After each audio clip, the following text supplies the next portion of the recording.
Hey everybody, you're watching Conversations in Pop Culture, and I'm your host, Andrew Davis, and this episode is brought to you by my very own t-shirt, which is this bad boy right here, because I am a huge Gundam fan, and I like Taco Bell, and I like making fun of fun stuff, as well as my very own metal cards, which can be purchased in the link in the description down below or above or to the side, depending on where you are watching. And I'm not going to bore you with the rest of my sponsors because I have with me returning guest, professional wrestler Charlie Kruel. So welcome back to the show. Hi, thank you for having me. I am very excited to have you on because obviously you're an anime fan and you've been slaying it for the last 14 months. And I know that there's a lot of stuff that has been going on. Obviously, the last 14 months you've been on AEW, you had a tryout for Wow Superheroes, and a bunch of other stuff. But I do want to back up and talk about how this really started because I think it started with a particular lady by the name of Mickey Knuckles back Yes, in Asylum Wrestling Revolution. Because yes, that's where you won the title, and that's where I feel like all of this kicked off in a lot of ways. yeah. In a lot of ways, yeah. She definitely gave me my all. She brought the best out of me. So Yeah, and so let's even talk about this because I think that's what people don't understand is that, you know, while everybody sees the AEW and knows about the tryout with WoW, I don't think a lot of people know what you've done in Asylum Wrestling Revolution because obviously that match with Mickey Knuckles put you on the map and then you won the title. And then from there, you had all these amazing title matches. And so you faced Lana Lennox, Max the Impaler, Ava Lee, Theo Storm in a street fight, which was a brutal match, a no DQ with Bret Havoc. And then recently you had a match with Randy West in a no ring death match. And so what has this been like for you? Because this is the title's, I guess, first run. And obviously Randy is now the champion. But what has this been like for you? Because all those matches have been amazing matches. like you're right. They have all been like equally amazing in their own individual ways. My matches with Lana Lennox and Maxine Paler, that triple threat, which followed with my feud that I had with Bret Havoc that at AWR, the street fight I had with my friend Theo. Um, just and then following with Hardcore Charles versus Randy West, um, and of course Randy defeating Hardcore Charles to become the new AWR Women's Champion. Very deserving. She definitely put up a huge fight and gave Hardcore Charles a hell of a fight. So um, I think I honestly would love to go back after that title eventually when it like comes round full circle. Like I would love to come and try to be a two-time AWR Women's Champion would be very great. I mean, I think myself or Hardcore Charles, either one is deserving of a rematch. Yeah, and let's even talk about this because a lot of what I feel is that you really gave a lot of prestige to this title, especially because you are the first champion of the AWR Women's title, and that these matches, really were some of the best matches I feel that you've put on in your career so far. And what is that like? Because you were the face of that women's division company for a while, and this is sort of the standard I feel now for AWR's women's matches in a lot of ways. And so, what is that like for you? Because that's super important for a promotion to have that trust in you. Right. Like I say like I wasn't just the leader of the AWR women's division. I was the AWR women's division for the longest time. I was the face. I was there. I was there every single month that they would have a show. I defended my title. I didn't even defend my title sometimes. Sometimes I would just fight guys and show that like I am a deserving champion. I defeated Theo Storm, Hardcore Charles defeated Bret Havoc, you know, just a lot of these. And what I'm trying to say is that, like, I was, or even I still am, the face of the AWR women's division. But, besides Randy, of course, being the new champion, before that, it was just me. So I technically was the entire women's division. that was me and Mickey Knuckles. Basically, like, Mickey was the queen of the whole like death match portion, and I did the others, and it was just the two of us. Like, every single time it was the two women fighting and defending for AWR. So Yeah, and this is what I think is super important because as I was stating, everybody sees, that AEW match that you've had, and everybody sees, and knows about your tryout with WoW. But it's this type of stuff that I think that is so, actually was canceled. But yeah.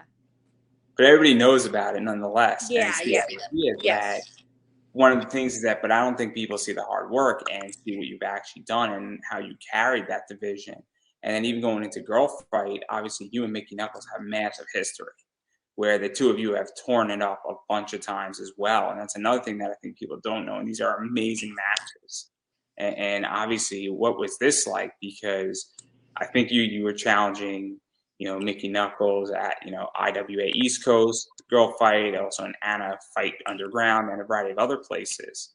And so even going beyond AWR, I mean, you and Mickey Knuckles have pretty much wrestled everywhere in the Midwest.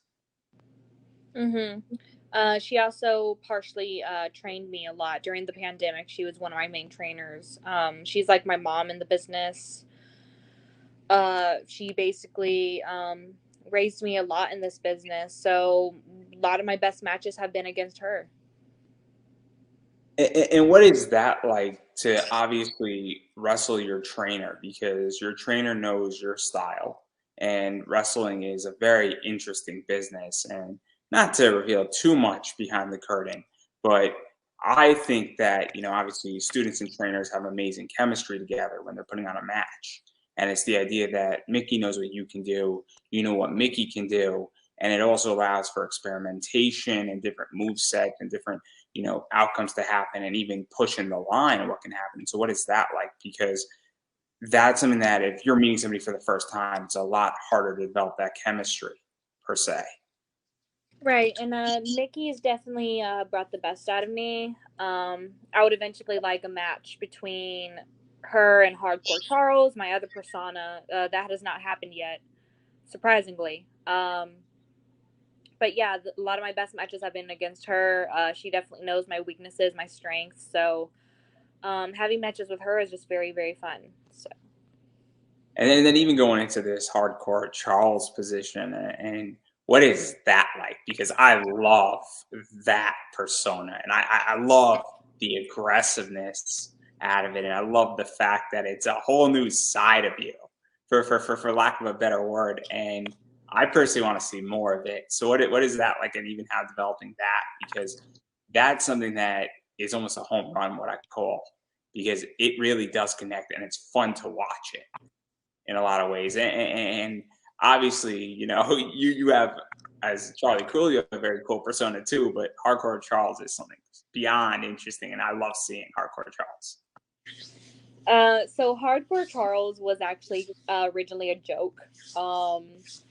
They started, like, my nickname would always be Charles. Like, everybody would always call me Charles. Mickey would call me Charles, blah, blah, blah. And one day I just put hardcore in front of it, and it just became Hardcore Charles. And eventually it clicked to me. I was like, yeah, because like Charlie Kruel is too sweet and innocent to do hardcore style matches, anything with weapons, blood, especially. She's not, that's not her thing, So I created Hardcore Charles as the separate personality of Charlie Kruel, um, as somebody more aggressive, somebody completely opposite of her, that brings out the best in her a lot. She's very, I say she's very rated R. Like, if you're gonna put her on a show, she's very raunchy. Like, she doesn't have any filter. She's gonna call your mom a whore, like, she's gonna say like, hey, fuck you, like, what are you staring at? She's gonna say like, yeah, I slept with your girlfriend last night. Like, she'll say whatever comes to her mind, and that's something Charlie Kruel is not. So I keep the two So separate. what is that like for you? Because that expands so much, and obviously that goes into heel territory. It also goes into just a badass type of territory. I mean, we saw this with Becky Lynch when she was the man, where it's the idea that, you know, Becky Lynch when she was the man was an ass kicker.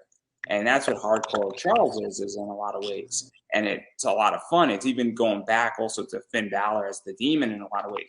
It really does create, you know, this alternative persona. And it can also elevate where if Charlie Kruel can get the job done, Hardcore Charles can. And that's kind of fun, especially with storyline. And even also, you don't know who's coming out for a match, also for your opponents. And it adds so much more dynamic. And that's what I love about this, is that you've taken something and you've added like 20 layers to it. And it's amazing. Right. It took my feud with Bret Havoc to create Hardcore Charles, because the first round match we had together, he cheated to beat me.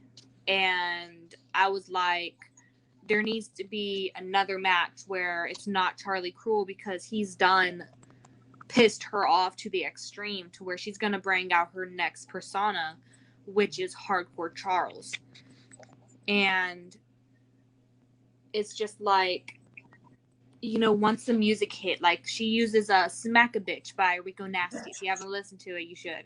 Just, you know, I haven't smacked a bitch today, but, you know, she's going to. And that bitch was Bret Havoc. And she went out there, and I mean, people were like, Hardcore fucking Charles, because, like, for the longest time, like, we would talk about it, and it would be, like, kind of, like, hinted, and then finally it happened, and people were just like, holy shit, this is so cool, and, like, just grooving with the music that she came out to. And, you know, the next, you know, I had a match against Brutus Dillon, as Hardcore Charles as well. I've had a match against, recently was this guy named Ricky Vidal.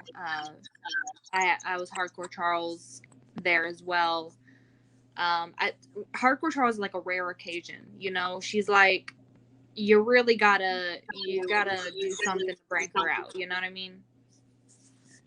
And what is that like? Because obviously you were talking about it, and then that big pop comes off, and everybody in the crowd's excited. Everybody on the internet pops at the same time now, because it's now not just the audience there. It's also the idea of how is Twitter going to respond, and how is Facebook going to respond, and what was that like? Because it must have been very rewarding when you get that big payoff, and then talking about it and being pissed off enough, and then all of a sudden, here comes Hardcore Charles coming out, and everybody's like, she's here. It's kind of that moment. And so what was that like for you? Because it sort of shows that something is working in a lot of ways. Yeah, I paused at the entranceway, and I just let it all breathe in, man. Just let it breathe in. And I would just wait there, because, like, originally, like, I had a gimmick with a mask I named Masuku. I don't do that gimmick anymore, because now she does stuff with, like, Pop-Tarts and all that. But I came out when I had the mask on, you know, and when I told people, like, when the mask comes on, like, that's when you need to get the fuck out, you know, because that's a whole other level. And she takes it off, like, slowly, and everybody sees the look on Hardcore Charles' face, like, she's really about to mess this dude up. And it was great. It was literally, like, probably my longest match I've ever had in my career, and it went great. I mean, he got on me, hot start, you know, blah blah blah. He caught my suicide dive, ran me into the fucking post, and, you know, all of that. And people were just like, it was an amazing feeling, you know. It was just like, people were like, oh my god, Hardcore Charles, like, it's not, you know, it's not a joke anymore, like, this is legit, like, she's about to fuck you up, and she'll probably fuck your mom too, you know, like, that's just her. And this is something that is super interesting. And obviously, I'm a big comic book fan. I'm a big anime fan. And there are characters in comics and in anime that are larger than life. And Yeah. that's what Hardcore Charles is in a lot of ways. And it's super hard, I feel, to pull that off in wrestling. And I've taken a break from wrestling because I felt that I was getting stagnant. And obviously, this is a character that is not stagnant. This is a character that I want to see more of because this is kind of what I want to see. I don't know if Charles, Hardcore Charles is sticking her middle finger up at the world saying, fuck you, fuck the man, fuck the boss type of attitude per se exactly, but it's somewhat like that. As that's how I feel about it. I'm like, man, this is kind of cool. And this is not stagnant water. It's not the same old, same old. And I think it's super important to have that on a show every once in a while, especially in a lot of promotions and building up to it as well. Because it also helps to move story, it helps to cover you when you lose, and it helps to save face in a lot of ways. And this is all real technical wrestling stuff. Right. Yeah, I love larger to life characters. Danhausen, Warhorse, freaking. I will throw out the WWE name, Stone Cold Steve Austin. Absolutely. Finn Balor as the Demon, just larger than life characters. Like, that's something I've always been intrigued by. AJ Lee is the reason I wrestle today. She was a larger than life character. She could cut a promo in a heartbeat. Just give her the mic and she'll come up with whatever came to her mind. She'll just come up with it.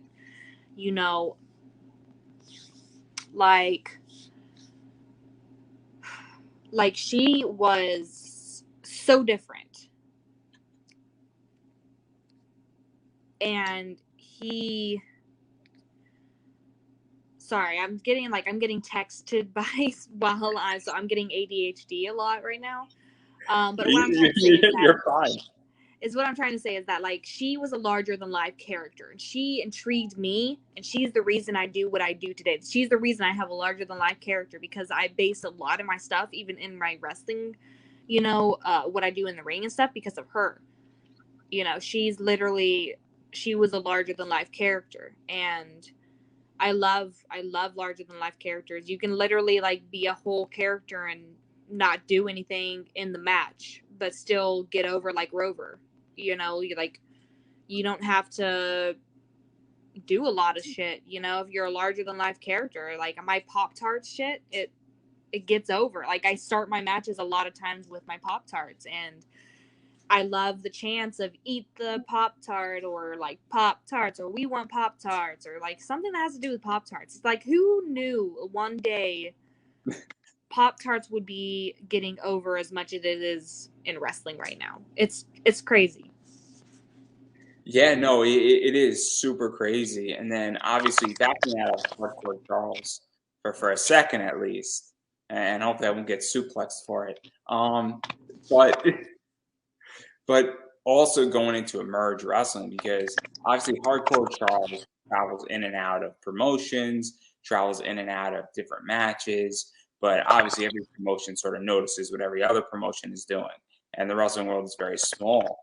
And one of the things that happened while you were doing this Hardcore Charles thing is you came back into Emerge Wrestling and you got to finish a feud that was going on since the early days of your career in a lot of ways with Haley Shadows. And talk about coming full circle. And I think Hardcore Charles played a part in this to some degree, because I think it got a lot of attention to you. And what was this like, really facing Haley Shadows again and beating her for a title that sort of was evading you for a very long time? So let's start all the way back to the beginning. Okay, so when I first debuted as Charlie Kruel ever, it was 2017. I didn't even train yet. I wasn't even in training. Like, I literally just got out of high school. I think around that time I did just start training, and I was immediately like, hey, do you want to manage Haley Shadows tonight? And I was like, sure, yeah, of course. I wasn't ready, but they wanted me and they asked me, and I wasn't in any position to say no. And I did. And of course, that kind of came full circle with our feud that we had at Emerge, because we you know, horror show was a thing that me and Haley were in, and we were like, you know, sisters in horror show, or whatever you wanted to call us. Like, we were just part of a faction together that ended up burning in hell, basically. That, and when we started our feud in Emerge, like, every single match that me and Haley had, Haley found a way to beat me over and over and over again, whether she cheated or whatever. And it mainly was like cheating and all of this. And finally, like, she tried doing her old tactics of cheating and almost got me again, but then I quickly got out of the way. Boom, roll up, 1, 2, 3, get the hell out. Because I'm like, holy crap, like, I just did it.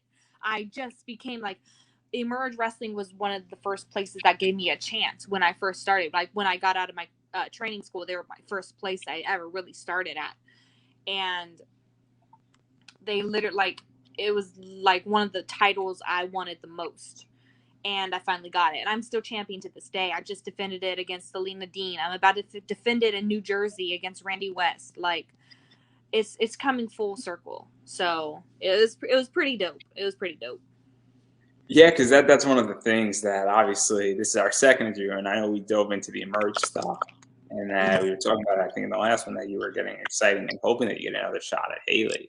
And obviously, that's what's so fascinating about this, is that it has come full circle, and you've had some pretty stiff competition in your defenses. I mean, obviously, Billie Starkz, and I love Billie, and she's getting signed somewhere soon rather than later. I could tell you that. Yeah, absolutely. It's coming, everybody. You know, if you're watching this show and you haven't interviewed Billie yet, the clock is ticking, is all I'm gonna say. But that was a great match. Also, Jocelyn Navarro, who was another, you know, woman who's been around forever, and then Freya the Slayer. I just like saying her last name. It's such a fun last name to say. And then obviously the two people that you mentioned, that you're getting ready to face Randy West, and obviously you're going to be defending in Jersey and everywhere else where you possibly can. So, what is this like to represent a company that gave you your first opportunity and show them how you've improved? Because, you know, it's kind of, I would imagine, a point of pride for you in a lot of ways. Say, hey, look, thank you for giving me an opportunity in this business. Now let me represent this company with everything that I know. Right. It means a lot to me to be able to defend the title everywhere. For a place, a promotion that gave me my start, really.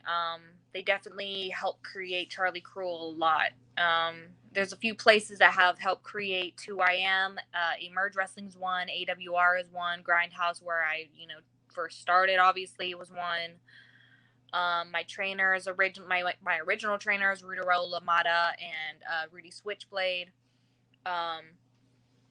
They helped create who Charlie Kruel is, and myself, I helped create who I am today. Like, originally Charlie was the beautiful nightmare, and then she became the maniac serial killer, to just taking off the serial killer part and just being the maniac, and just now being the Pop-Tart loving ditzy little firecracker. You know, she's the ditzy little firecracker, and that's like boom, boom, boom. Like, that's who I've come full circle. I'm now this Pop-Tart loving ditzy little firecracker that people, children, of course, love, and they love to watch, and they love to represent. They love to cheer for me. Some people even may like to boo me, you know, like, maybe I'm not everyone's cup of tea, and I've come to realize that.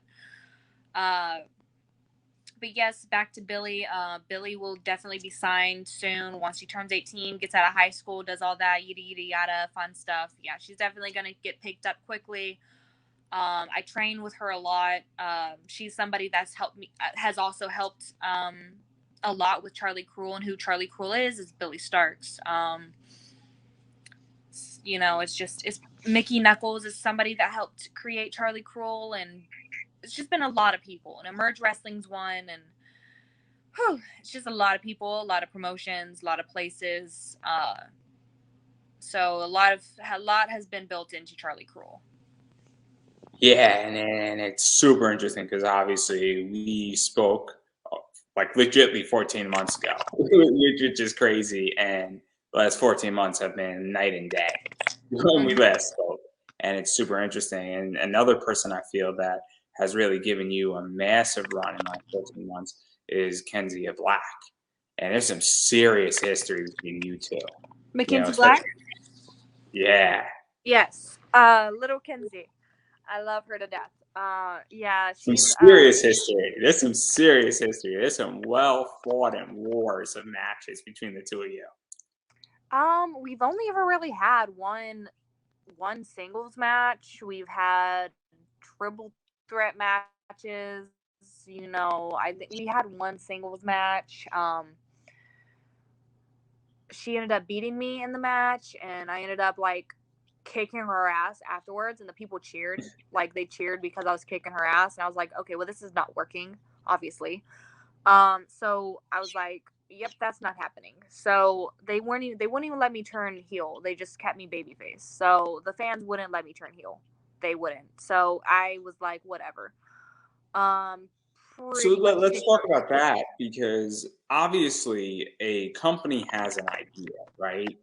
But it also has come about, and we've seen it in the big guys in WWE, and we've also seen it in, the indies, where the fans are really the ultimate booker in a lot of ways, where there have been circumstances where somebody's trying to turn heel, and the fans won't say, we don't care. We're not allowing this to go. So what is that like for you? That the fans are basically saying, we're not going to boo you. And no matter what you do, you're the good guy, or we're gonna cheer, even if you're supposed to be the bad guy, because it's a weird situation in a lot of ways, right? Like, and I don't know how to explain it. Like, I don't even know how to explain it. It's just like a promotion or promoter, whatever, can have an idea for you. Like, they wanted me to turn heel, and they wanted me to turn heel on Kenzie, and the fans liked it, and the fans won't let me go heel. So it backfired, and I am even more of an over babyface because I kicked this poor girl's ass. Like, it's just like,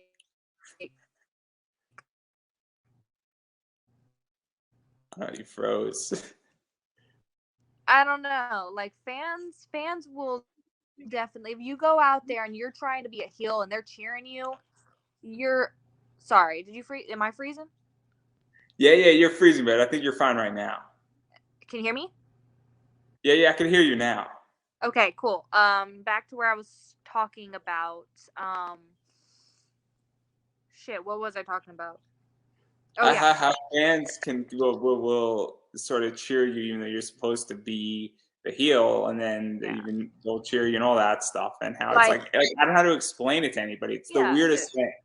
If you're going out there and you're told, hey, you're the heel, and they cheer you and they boo the baby face, well, guess what? You're a baby face now, honey. Like, there's been times where I was supposed to be babyface, they booed me and they cheered the heel, and it was just like, all right, let's do a switcheroo real fast and just completely scrap the whole match we called and let's just call it on the fly. Because at that point, it's just like the fans determine what you are, and a lot of times, like, you either got to be a really good fucking babyface and a really good fucking heel, or they're not going to give a shit about you. And back to Kenzie, she's one of the greener girls in the business. That is one of the only ones right now I help a lot, bringing in more women for her to wrestle in northern Indiana where she wrestles at and stuff, bringing her into girl fight, so she can get more experience with girls. And she's a great girl, and she has talent, she has it there, and she just she's going to get better and stuff. So, I mean, she's still really new, and I'm there to help her pull through it, because I've been in her position plenty of times. So I get it. And yeah. So to even talk about that, because obviously Mickey Knuckles helped you out a lot.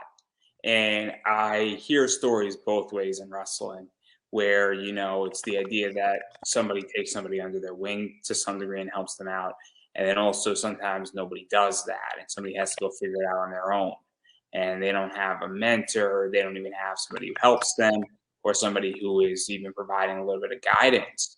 And so what is that like for you to say, hey, look, I've been there, and somebody did it for me, and it is my responsibility, and not legally, but more on saying, hey, this is what's good for the business in a lot of ways, is to have the passing of the torch and the guidance so that the next generation, or even somewhere in the middle generation, is a bit more prepared for being in the ring and understanding how the business works and other things. And so what is that like for you to go and take that responsibility to some degree? Like, it's definitely a choice. Like, it's not something I have to do. It's like Isaiah Moore is her trainer, her original trainer, basically. I think he trains her, and I think there's somebody else that trains her too, or has trained her or something. But I only know of Isaiah that has ever trained her. Um, but I try to help her as much as possible because she wrestles a lot in the northern Indiana area, and unfortunately, there's not a lot of women in that area. There's like two, and that's her and another girl named Jensen. And I've seen their matches countless of freaking times, and it's just like, dude.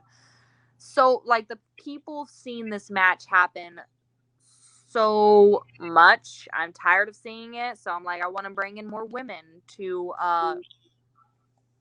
help represent these girls and to help take them under the wing and help fix them and give them better matches and fucking like it's something that I like to do. I like to help a lot.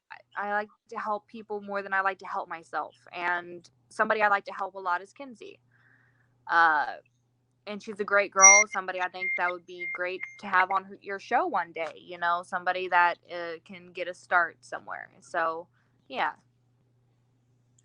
Yeah, no, and I think it's important, and I think it's important on a business level as well, that there is mentorship, and that there is people who bring in somebody and get them more attention and other things of that nature. And so it's something that I think is super important in a lot of ways. Um, so yeah, and obviously I think you're also in a position in a lot of ways to help right now, because you're really the AWR Women's Champ. Obviously, you were the AWR Women's Champ.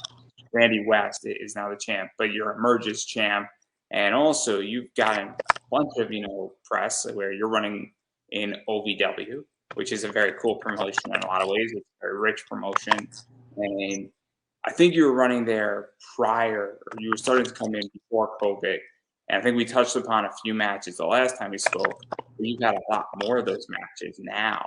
And so what is that like for you to be in OVW, which is Ohio Valley Wrestling? And a lot of people know that from Impact and WWE, because it's a cool promotion to be in right now. I actually just recently quit OVW. I did just quit OVW.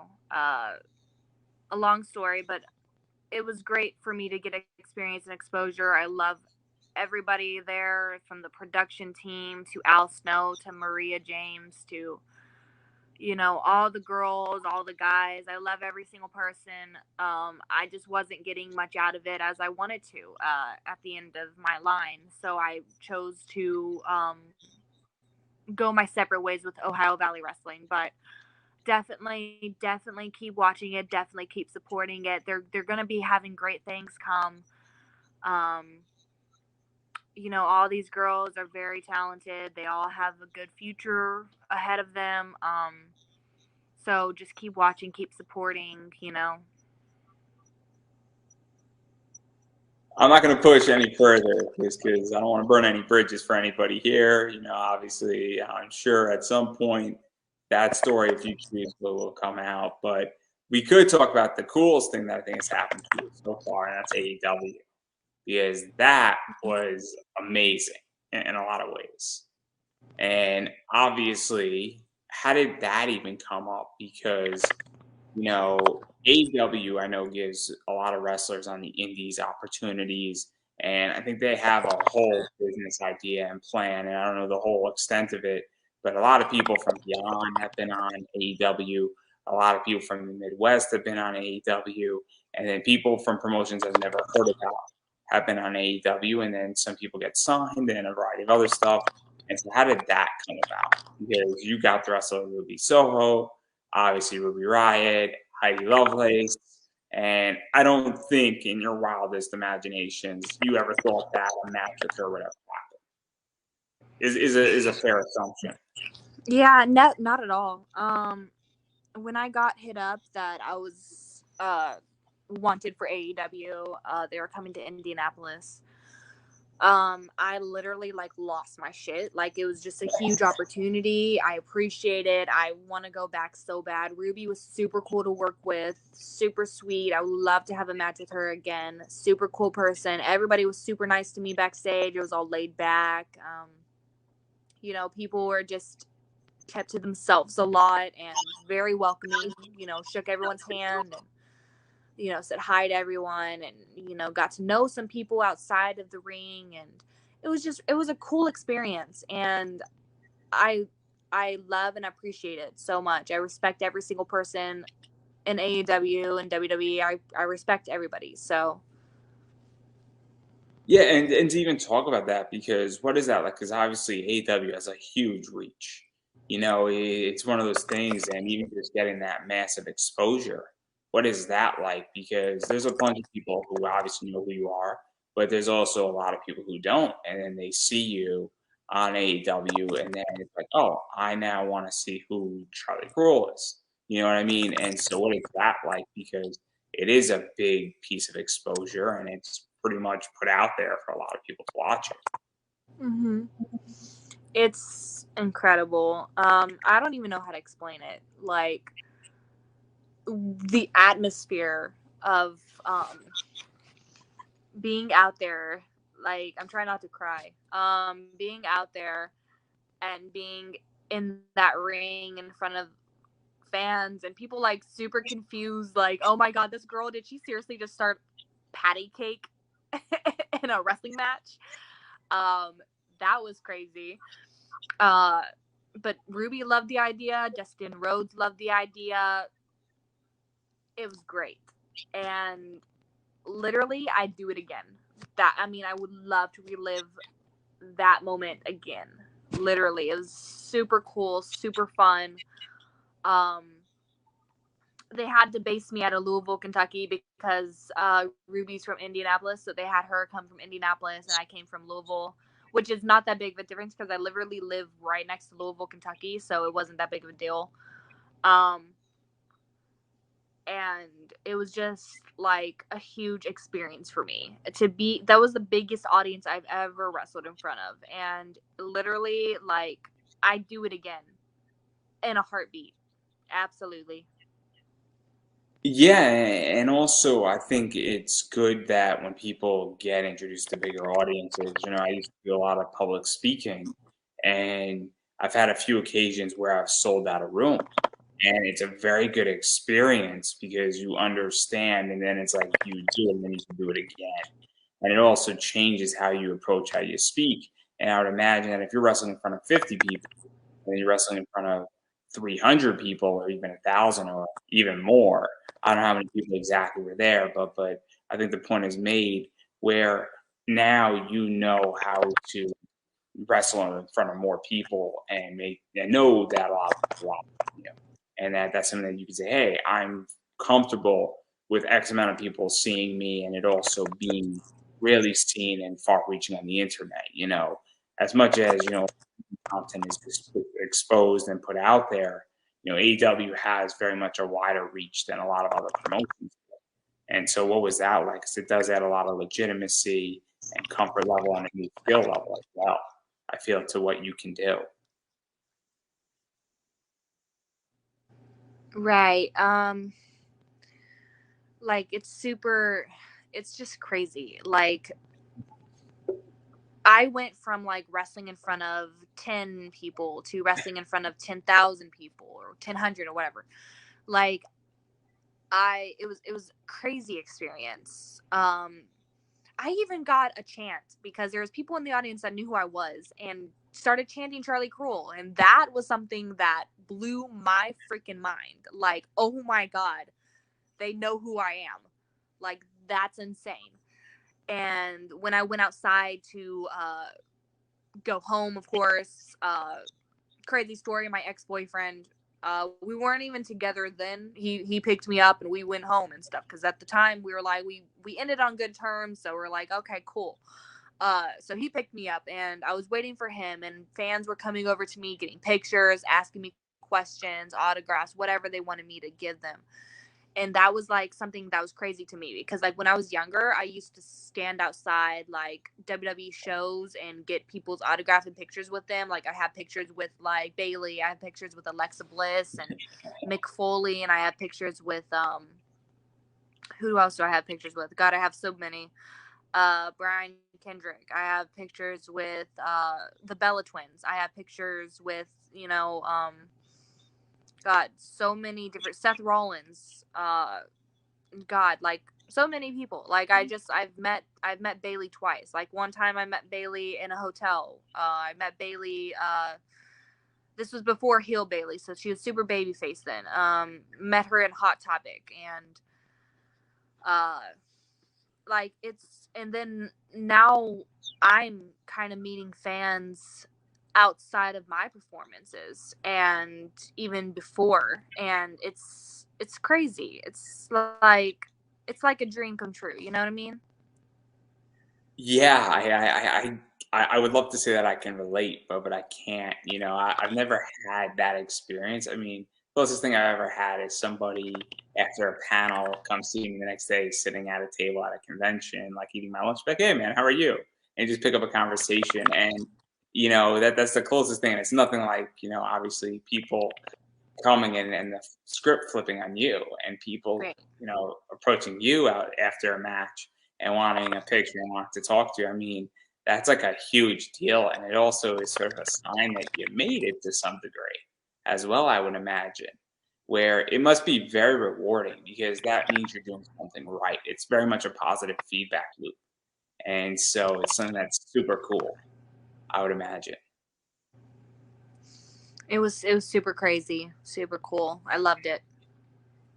And then obviously, you know, the Wow, you know, tryout was canceled, but even the fact that you were contacted, I would imagine, because I think that happened after AEW and everything was going on with that, or even I'm not too sure when that actual Wow thing happened, but even the fact that they contacted you, and then obviously things didn't exactly work out or it was canceled, and who knows what was going on. I don't know the full story, but that's something that, what was that like, that was even a possibility as well?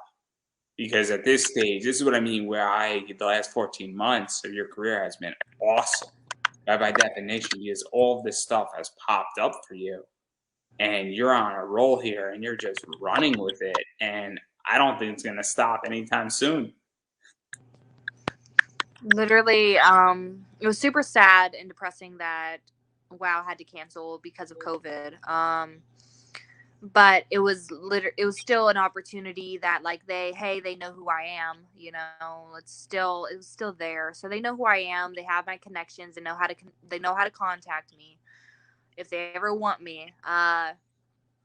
Waiting for them to do another tryout so I can go ahead and do this, because originally like AJ Lee was going to be there for the tryouts, and that was literally like another chance for me to meet her, and then they canceled, and now I can't even meet her. This happened the same time when she first came out with her book and she was doing a book tour. I was going to go to Chicago to meet her, and my mom was like last minute like, yeah, I don't have the money to do that, and I'm not traveling that far to go do that. So I was like, what the hell? And then of course, now I got a chance to meet her at the WoW tryout, and boom, it got canceled. So, like, it was pretty bad. But no, it was huge for me. I literally, like, I want to be part of WoW. Like, WoW would be great. NWA would be great. Any of those would be great. So I'm actually very curious because obviously wrestling has changed in the last, I think, 3 years, and I've come more into the indies in 2018. So I am not as familiar with what that thing looked like in 2015, but I came in around 2018. into indie wrestling, and I got myself very familiar with companies like Beyond. And I knew what WoW was, and then I knew that WoW disappeared, and then I knew it came back. And I catch it when I can, and I pay attention when I can. But how do you feel it has changed? Because NWA has gone through several, evolutions, and under Billy Corgan, it's fascinating. And they just had their first all women's pay per view, which was awesome in a lot of ways. And they have a lot of talented people working for them, and they have good relationships with a lot of companies, and they've also given a lot of wrestlers that weren't utilized, I feel, properly in other promotions an opportunity to really shine.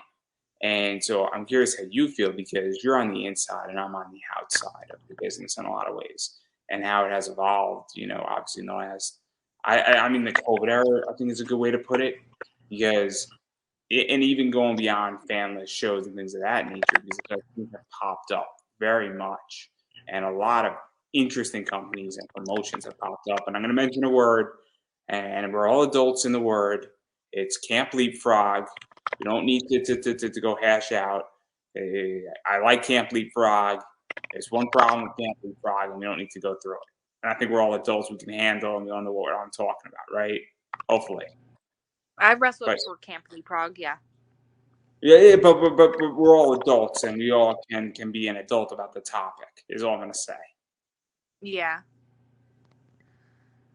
Yeah, wrestling's evolved.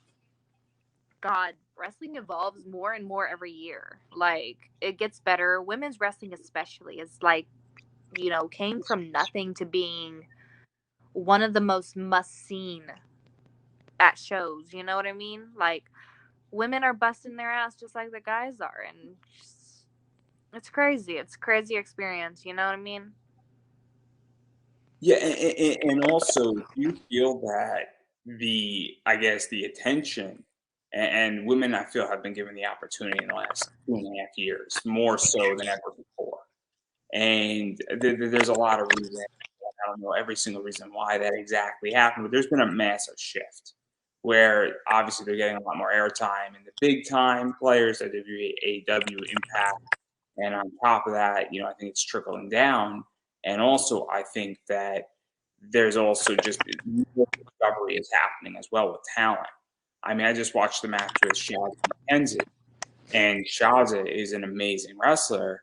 And I don't think 5 years ago she would have been as discoverable as she is today. And I don't know if that's the internet. I don't know if things are just gotten out. I don't know if it's also just the right time where all this stuff is on YouTube. And if you're a booker, accessing and finding amazing wrestlers and finding amazing women wrestlers, I don't think is ever easy. And so I'm curious how you feel about that, or maybe I'm completely off base and maybe I'm missing something completely. So feel free to correct me if I'm wrong. All right, what's the question again? Like in a I'm curious as to why you feel that obviously women have gotten more attention as of lately, because that's something that I think has really shifted in the last 3 years on the indies, and even just also the talent and collectively in wrestling has gotten so much better in the last 3 years as well. And I'm really curious why you think that, where I think there is more talent now in wrestling, and better talent and more educated talent than there's ever been in wrestling ever before. Yeah, so like women wrestling has gotten better and more of a spotlight on them better, because like people just started like sticking up for women's wrestling and being like, hey, they're not a bathroom break, they're not here for you guys to get your freaking fucking that off, you know what I mean? Like, we're not that. That's not what we're here for. And people started actually paying attention and watching, and they're like, wow, they can actually fucking wrestle. Like, no shit. Like, we trained for this. We bust our ass. I trained at the arena in Jeffersonville, Indiana, and that is it's a hot freaking, like, either it's super hot or you're gonna become super cold, because we have no air conditioning. We don't have heat. It's literally like how the weather is outside is how it's going to be inside. And it freaking sucks. We finally have some fans now, I think. Like, there's a giant fan there. But, like, when I first started, there wasn't any of that. And we were gassed, like, all the time. and it was just like wrestling has just become better for everyone, and it's an amazing feeling. Do you also feel that there's also better trainers now in wrestling than were ever before? There's also, more knowledge. It's also less stigmatized to some degree to say, hey, I want to become a professional wrestler. And to some degree, where I feel like 10 years ago, it was more stigmatized also. And maybe I'm wrong, and that's just how I'm seeing it. And again, I'm looking at it as an outsider and not as an insider. Um, and do you also think that there's just more wrestling knowledge where it's very easy to know what a bad wrestling school is and who's a bad trainer? A lot of stuff is publicized, and I'm not saying it's perfectly publicized, but also the idea that there's also, I feel that a bunch of people like Logan Black. I don't know if you know Logan Black by any chance. I don't think so. Logan Black is I think he trains at AIW. He's one of the head trainers there. I think that's in Brooklyn, Okay. New York, and he's great. But it's the idea that he's obviously training his students a certain way, and I feel that there's been a shift in even how wrestler training happens, if that makes any sense. And I don't know how you feel about even all that. I just think the talent's gotten so much better collectively, and it's mind-boggling. It's wild to me. Yeah, so like, I mean, there's always been so many good trainers in wrestling. Some trainers nowadays are actually canceled. So, yeah, but not that like their training or their wrestling was bad. It was just them as a person was not what wrestling needed. So they got canceled. They got blackballed out of the business. You know what? Fuck it. I'm gonna say it. Dave Christ, blackballed out of the fucking business because he's a piece of shit. He was a trainer. Was he a bad trainer? Never said he was. Jake's great. Jake's still going. Jake's still out there busting ass. But, he's nothing but a piece of shit. He's a scum of the fucking earth. But he was a good trainer. He was a good wrestler, I guess. He was okay. I honestly, in my opinion, think Jake is still way more better. You know what I mean? Like, Jake is, like, if I wanted to learn or get advice from anybody, it'd be from Jake.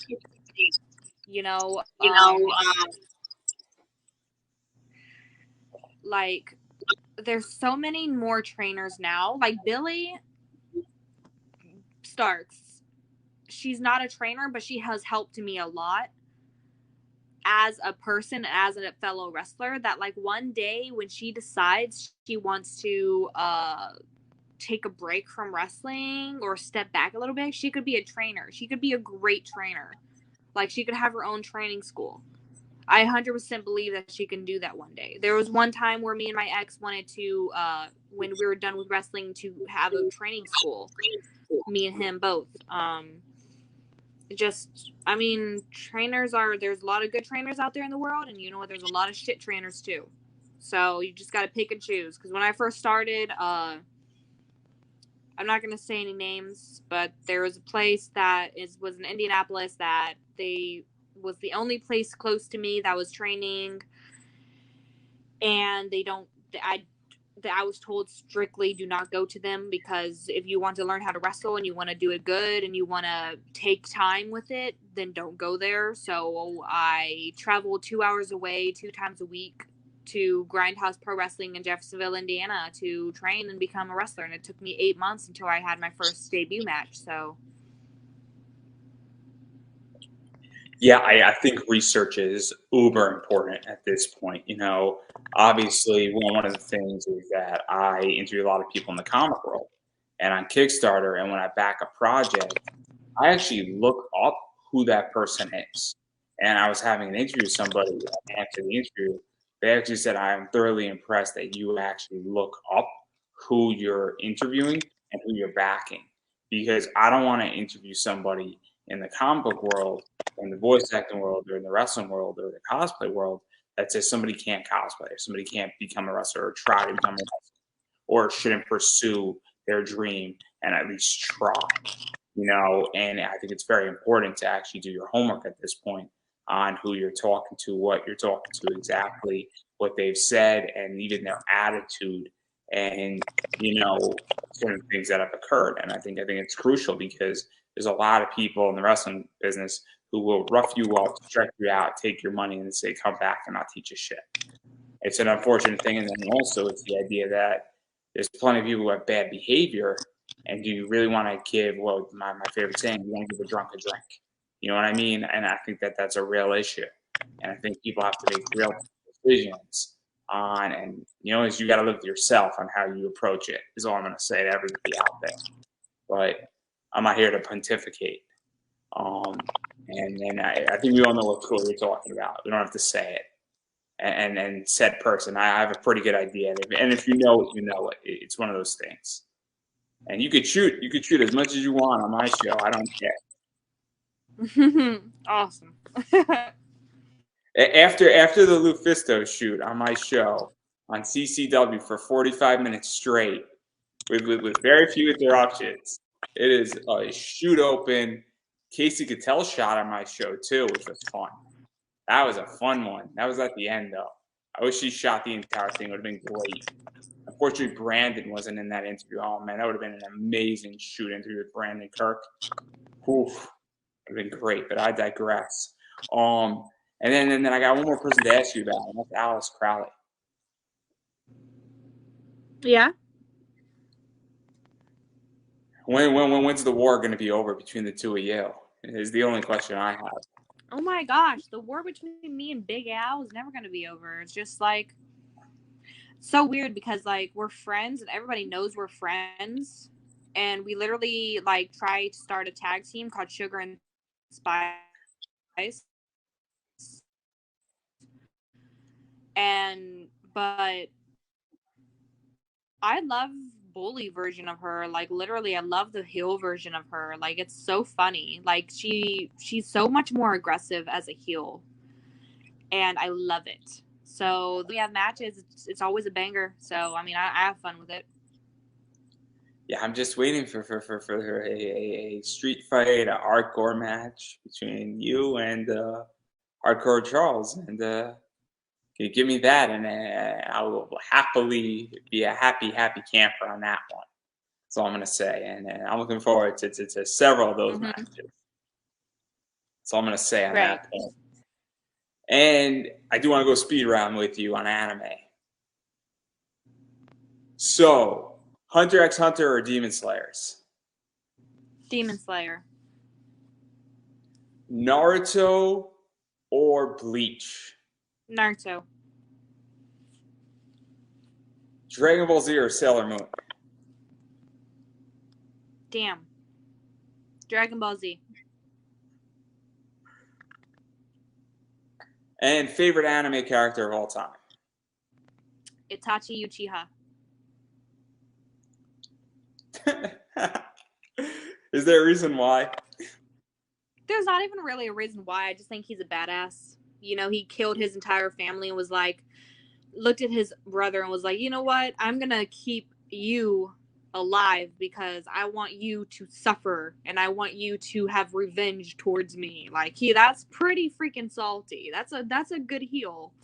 So I mean, who kills his entire village and just looks at his baby brother and is like, you're gonna kill me one of these days. You're gonna kick my ass one of these days, and I'm gonna make sure of it. Like, he's just a badass,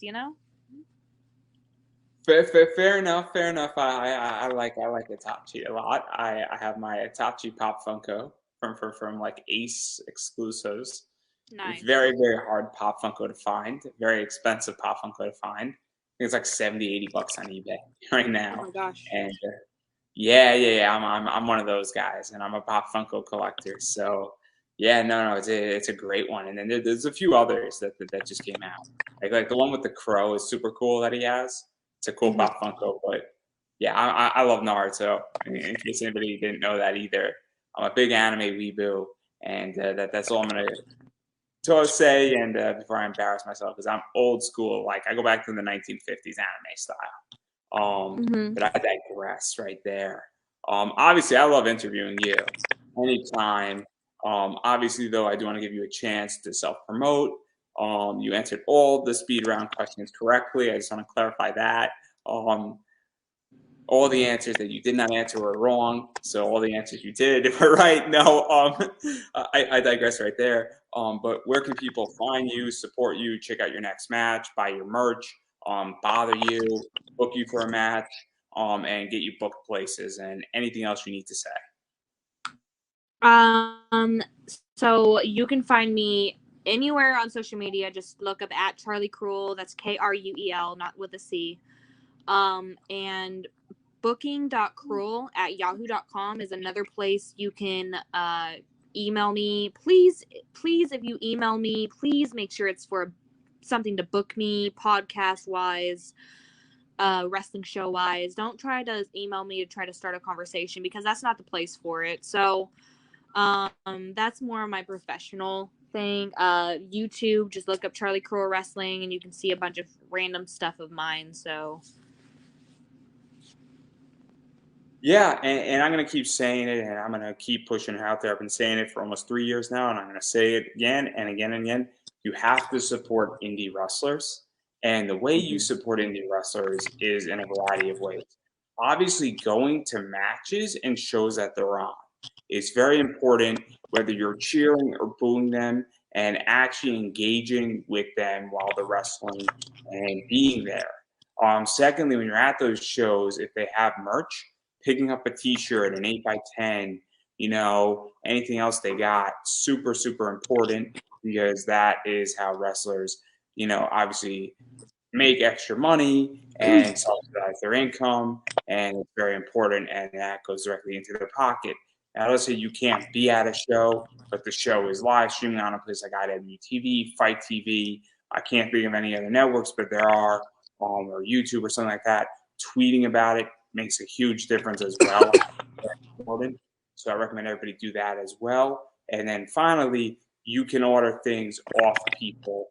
And I'm sure that if there's something that you can't find, I think it's on your Facebook page, some merch for you. It's on Twitter somewhere. And I'm sure that if somebody emailed you saying, hey, I want to buy a shirt, I can't find it, you're more than happy to somewhat direct them to where they can. Or somebody, if you just throw it out on Twitter, you'll be redirected to it in that fashion, because that's another way where if you can't make it to a show, but you say, hey, I really like Charlie Kruel and I want a t-shirt of her gear or something on it, there you go. That's a very important way also how to support.